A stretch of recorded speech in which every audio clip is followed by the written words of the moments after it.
mais dama gis un 31 décembre. Président de la République à l'époque Macky Sall discours à la nation. à la nation ñu gis Sen TV mu offrir plateau boo xamante ni spécial président Ousmane Sonko la woon. waaw parce que Bougane jox ko les moyens mu wax après mu am benn débat boo xamante ni c'était Pape Alé Niang à l'époque ak ki nga xamante ni moom mooy président Ousmane Sonko. parce que Ousmane Sonko les gens avaient même oublié même le discours de Macky Sall. xam mais nga loolu lan moo nekkoon diggante Sen TV ak Ousmane Sonko ak tey li yàqu yëpp. parce que Ousmane Sonko se faisait vendre tey indi Ousmane Sonko ci plateau ni nga ciy gagné c'est tu donnes l'occasion à Ousmane Sonko de parler mais yow mi ko invité li nga ciy gagné mooy ëpp moom li mu ciy jàllale c'est ça la vérité. mais attention ba foofu c'est vrai que aucune loi n'interdit. Mais à l'époque nangul ni il y avait un geste bu noble bu Bougane defoon à l'époque. waaw parce que Bougane. parce que Bougane était dans l'opposition non il y avait pas de problème.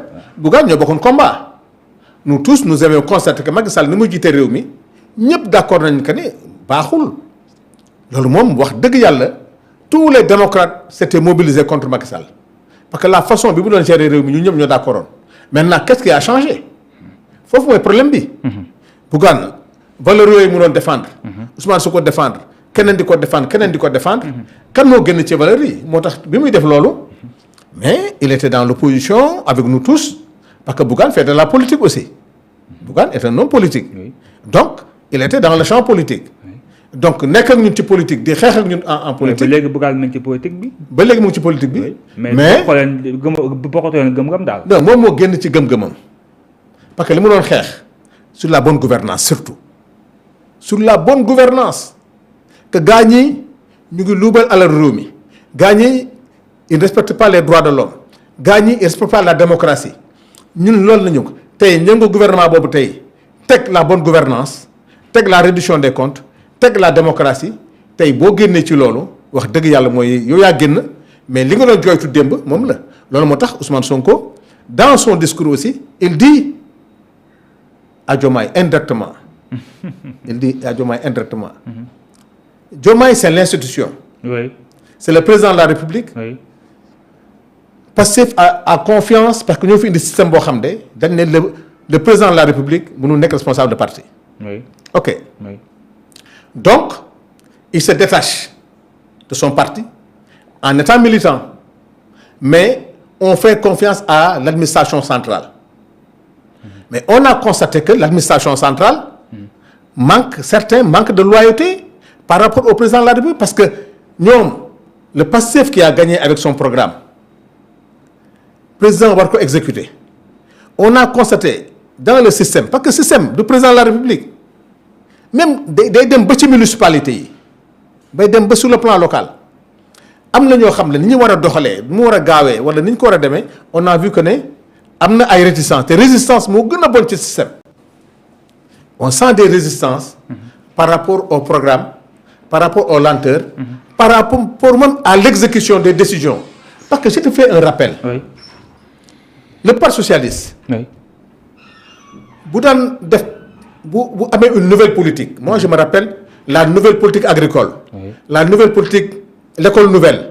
la nouvelle politique industrielle. bi ko gouvernement bi indee. dafa jaar conseil national du parti socialiste. je me rappelle Iba Der s'est présenté. Oui. devant le conseil national du parti socialiste. pour exposer le programme. parce que boobu ça va engager le parti. même si tu prends Iba Der n'était pas du parti socialiste. Et, Dansokho il était ministre de l'habitat. il s'est présenté devant le conseil national.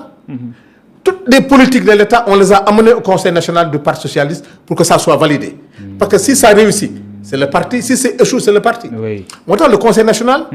tu ne peux pas dissocier la politique de l'État. Oui. au parti. Ok. loolu moo tax Sonko dans son message il dit attention ñun ñoo jaay suñu programme le programme doit être validé. Ouais. par le conseil national.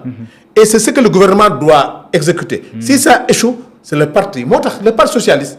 toutes les politiques ont été validées par le conseil national du parti. Ok. et surtout avant même c'est les jeunes qui se réunissaient.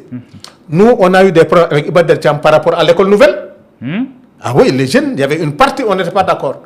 Il a fallu que nous ayons un comité central, nous réaménagions pour que le Conseil national accepte, adopte l'école nouvelle, la nouvelle politique industrielle. Oui. Ça a passé dans le Conseil national. Donc, parti de dafa am solo. C'est très important. Non. Ils ont voulu jouer sur la conscience des Sénégalais pour dire que non, il faut distinguer les deux. C'est impossible. L'administration, tu ne parles même pas de l'administration, tu parles de l'administration Abdou Diouf. Jean Collin a été là. Idriss Seck a été là. Non, c'est le parti qui gouverne. C'est vrai, là, les ministères de souveraineté, c'est bon. Oui. Abdou Diouf l'a fait, tu as des généraux qui sont là, qui gèrent, tu as un magistrat qui est là. C'est bon. Ils appliquent la politique du gouvernement. Mais chacun est fort dans son métier.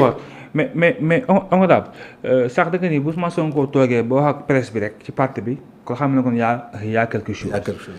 li tax nag quelque chose boobu kii boobu am la bëgg yow nga wax ma ko parce que Ousmane le PM dafa communiquer on sent que dafa attaquer l'exécutif wala boobu ki nga xam ne moom mooy njiitu réew bi. non contrairement dafa alerter ñi wër président de la République. Ce message n'est pas adressé à Diomaye. Une partie, tu peux dire Diomaye là. Mais, en parlant à Diomaye, il parle des gens pour voir Nini, Diomaye. Oui. À qui Diomaye a fait confiance. À qui le régime a fait confiance. Vous manquez, certains manquent de loyauté au niveau de l'administration. Administration, hein? Je ne parle pas des ministres. Mais quand elle dit, Diomaye, il faut qu'elle n'écoute. Ah oui, non, du réro. Non. Ousmane Sonko, Diomaye, waxtaanaat. Mais en parlant à Diomaye, il parle en général à l'administration. C'est que le message est codé. Am na fu Diomaye moom. Mais pour wax leen ne li ngeen def yëg naa ko parti bi yëg na ko waxtaan naa si ak Diomaye muy rappeler li mu wax ak Diomaye. wax na ko ak Diomaye à huis clos. mais bu ñu doon yëgoo bu baax a baax. yëgoo nañu est-ce que jaroon na ko mu koy wax. ci médias yi ñëpp. non da ko war a wax. parce que Sénégalais santé yaa. non mais Sénégalais ils vont comprendre dans les jours à venir que ne wax na ak Diomaye. Diomaye est loyal avec vous. Diomaye est loyal avec vous. Il vous a fait confiance en tant qu'administration parce que yéen a fi nekk l'État c'est une continuité mais xam naa ci yéen ñoo xam de vous êtes dans l'administration centrale. Que vos cours bas bu ngeen def yëg naa ko lépp lu ñu waat yéen ngi ralentir les travaux vous ne voulez pas communiquer sur ce que le gouvernement fait mais j'ai parlé au gouvernement mooy fi mu naan ko. oui. soo mënul. waaw. bàyyi ma def. mais loolu nag est-ce que tamit nekkul PMD wane boobu gëddëm. déedéet xamul lu tax. waaw da nga xam foo jàng. il ne dit pas que def nangam c'est-à-dire. Diomaye da leen jox un temps parce que pour moi comme il dit dans la continuité de l'État je le laisse je le fais confiance nañu dérouler peut-être hein, ça je parle ça c'est mon analyse. Ouais, je vois. Diomaye le dit laisse-moi on va les voir à l'œuvre dem nañu ba gis nañu. J'ai pas compris nga ne peut-être Diomaye le dit. Je le mets à l'œuvre. Okay. Parce que état continuité là une administration elle est lourde c'est des chefs de service c'est des directeurs généraux c'est des administrateurs c'est des chefs de projet. Oui. C'est le directeur de projet foofu la affaire bi gën a compliqué ñooñu ñoo yor appareil bi on leur fait confiance on laisse dérouler Sonko qui est très vigilant avec les autres qui sont gis nga temps yi sax on parle d'un DG boo xam ne bon il faut et il donne confiance à ces gens-là mais bu nee ba ci biir et là le parti revient moo tax soo ko naan le parti état et là le parti vient il voit que parce que le président de la République am na il a des informations yu ñu koy jox ah.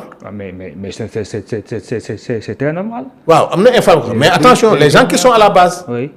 ils ont les informations yow mi toog fii. oui. tey xam nga li xew ci tali bi. oui. loo xam ne sax gouverneur du ko gis préfet du ko gis. mais gis nga ko tey benn chef de service du ko def. loo xam ne jaarul yoon dégg naa benn affaire waruma approche xaw ma des choses un directeur qui loue des fois xam nga yooyu. waaw. président du ko toppatoo. premier ministre xëy na du ko yëg mais ceux qui sont dans les appareils. ñoo koy gis di ko remonter. mais honorable dafa am pro Diomaye ak pro Sonko. non jamais. Ah ça je peux te confirmer. Ah mais man des fois. non, les gens disent en disant que Sonko il a ses lieutenants Diomaye aussi il en cherche ses propres lieutenants. xam nga kan ma koy wax.